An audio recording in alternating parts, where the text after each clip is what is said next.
This is Spirit, our 7-year-old quarter horse, being ridden by Juanita Desjardins.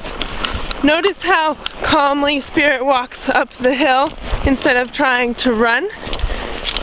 And even though he might be stepping on crunchy, spooky leaves, he doesn't get scared at all. I just need to turn around here for a second.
Okay, so go ahead and stop him.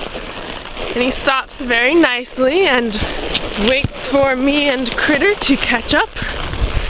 He stands very calmly at a loose rein.